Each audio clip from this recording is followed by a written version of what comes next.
குருபியோ நமக. Cosmic connection Jayalakshmi Sriram. குரு பயிற்சி 2026 பற்றிய நிகழ்ச்சிகளை நாம் பார்த்து கொண்டிருக்கின்றோம்.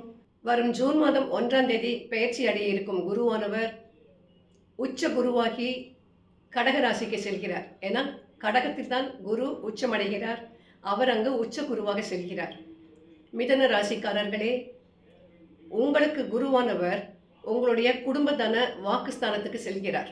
உங்கள் ராசிக்கு 7 மற்றும் 10ஆம் இடத்திற்கு அதிபதியான இந்த குருவானவர் இப்படி உங்கள் குடும்பதன வாக்குஸ்தானத்திற்கு செல்வதன் மூலமாக அங்கிருந்து அவர் 6, 8 மற்றும் 10ஆம் இடத்தில் தன் பார்வையை பதிக்கின்றார். வாக்குஸ்தானத்தில் இருக்கும் குரு என்ன பண்ணுவார்? நீங்கள் கொடுத்த வாக்கை காப்பாற்ற வைப்பார். யாருக்கு ஏதாவது செய்கிறேன் அப்படின்னு ப்ராமிஸ் பண்ணிட்டு நீங்கள் பண்ண முடியாமல் காலதாமதப்படுத்தி கொண்டிருந்தால் இப்பொழுது உங்களால் அந்த கொடுத்த வாக்கை நிச்சயமாக நிறைவேற்ற முடியும். வாக்கிலை கடுமை குறையும். இதுவரைக்கும் எடுத்தோம் கவுத்தோம் அப்படின்னு பேசிக்கொண்டிருந்த எல்லோருமே சற்று நிதானித்து வார்த்தைகளை உபயோகிக்க ஆரம்பிப்பீர்கள். உங்கள் வாக்கு சாதுரியத்தாலேயே இதுவரை உங்களால் வெற்றி பெற முடியாத விஷயங்களை எல்லாம் வெற்றி கொள்வீர்கள். அதாவது உங்களுக்கு கையில் நல்ல திறமை இருக்கலாம். அந்த திறமையை எத்தனை தான் நீங்கள் காட்டினாலுமே வாக்கு சரியில்லை அப்படின்னா நிறைய பேர் விரும்ப மாட்டாங்க. அவங்க அடக்கம் அச்சிடுச்சின்னு பேசிட்டு எப்போ பார்த்தாலும் கோபமாக வார்த்தை விடுறான், ஒரு சுடுசொல் பேசிக்கிட்டே இருக்கான் அப்படிங்கிற ஒரு வார்த்தை வரும்பொழுது செய்ய வேண்டும் என்று நினைப்பவர்கள் கூட செய்யாமல் போய்விடுவார்கள் இல்லையா? இப்பொழுது வாக்குஸ்தானத்தில் இருக்கும் குரு உங்களுடைய வார்த்தைகளை அழகாக, அளவாக, நிதானமாக, பொறுமையாக உங்களை பேச வைப்பார். அதன் காரணமாக இதுவரை உங்களுக்கு இருந்து வந்த வாய் சண்டைகள் நீங்கும். சுமூகமான பேச்சுக்களை பேசுவீர்கள். காரியத்தை சாதித்துக் கொள்வீர்கள். மேலும் இவன் குடும்ப தன வாக்குஸ்தானம் சொன்னேன் இல்லையா? தனஸ்தானத்தில் இருப்பதாலே இதுவரை உங்களுக்கு இருந்து வந்த பொருளாதார சிக்கல்கள் எல்லாமே நீங்கும். படிப்படியாக குறையும். ஓவர் நைட் அப்படியே உங்களுக்கு பணம் கொட்டும் அப்படின்னு நான் சொல்லலை. இதுவரைக்கும் கைக்கும் வாய்க்குமே போராடி கொண்டிருந்த உங்களுக்கு சற்று நிம்மதி பெருமூச்சை விடக்கூடிய அளவிலே உங்களுக்கு பொருளாதார வளர்ச்சி ஏற்படும். வீட்டிலே பணப்புழக்கம் சற்று அதிகமாகவே இருக்கும். அதேபோல் குடும்பஸ்தானத்தில் பார்வையை பதிக்கப் போகும் இந்த குருவானவர் உங்களுடைய குடும்பத்தில் இதுவரை இருந்து வந்த சிக்கல்களை நீக்கி, குழப்பங்களை நீக்கி, பிரச்சனைகளை நீக்கி, அந்யோன்யத்தை அதிகரித்து ஒரு விரிசல் இல்லாமல் சுமூகமான ஒரு உறவை கொண்டு வருவார். சிலருக்கு புது தொழில் உத்தியோகம் ஏற்படுவதற்கான வாய்ப்புகள் இருக்கிறது. கல்யாணம் வேண்டி காத்திருப்பவர்களுக்கு திருமணம் நடக்கக்கூடிய ஒரு நேரமாக இதை கொள்ளலாம். அதேபோல் காதலித்து காத்து கொண்டிருப்பவர்களுக்கும் ஒரு நல்ல செய்தியை சொல்லக்கூடிய ஒரு நேரமாக இந்த குரு பயிற்சி உங்களுக்கு அமையும்.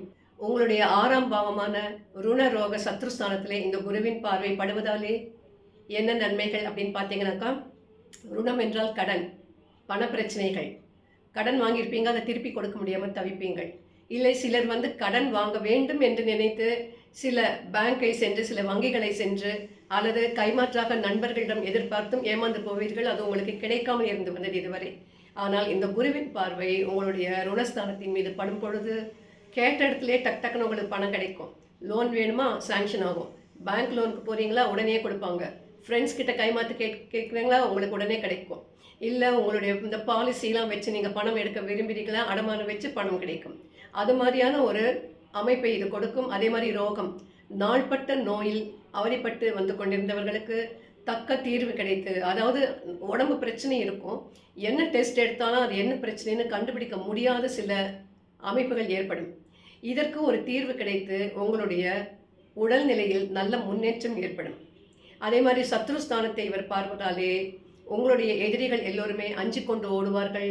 உங்களுக்கு கெடுதல் நினைக்க வேண்டும் என்று நினைத்து கொண்டிருந்தவர்களும் சரி, உங்களுக்கு துரோகம் பண்ண வேண்டும் என்று பார்த்து கொண்டிருந்தவர்களும் சரி, அவர்கள் அலறி எடுத்துக்கொண்டு ஓடுவார்கள். இப்பொழுது குரு பார்வை அந்த ஸ்தானத்தின் மீது பதிவதால் அடுத்து குரு பார்வை எங்கே போகிறது? உங்களுடைய கர்மஸ்தானத்தை குரு பார்க்கின்றார். உங்களுடைய 10ஆம் பாவத்திலே இப்பொழுது யார் இருக்கிறார்கள்? சனி அமர்ந்து கொண்டிருக்கின்றார். இந்த சனி பகவான் மீது குருவின் பார்வை பதிவதாலே உங்களுக்கு உத்தியோக வளர்ச்சி, தொழில் முன்னேற்றம், உங்களுடைய வேலையிலே உயர்வு, நீங்கள் எதிர்பார்த்த இடத்திற்கு வேலை மாற்றம், இதுவரை வராமல் இருந்த உங்களுக்கு இன்க்ரிமெண்ட் போன்றவை எல்லாமே உங்களுக்கு சாதகமாக அமையக்கூடிய ஒரு வாய்ப்பை இவர் கொடுப்பார். உத்தியோக வளர்ச்சி, புது உத்தியோக முயற்சி, வேலையிலே நல்ல முன்னேற்றம் போன்ற பல வளர்ச்சிகளையும் பல முன்னேற்றங்களையும் இந்த குரு பார்வை உங்களுக்கு நிச்சயமாக செய்யும். கூடிய விரைவிலே நாம் மீண்டும் சந்திப்போம். வாழ்க வளமுடன்.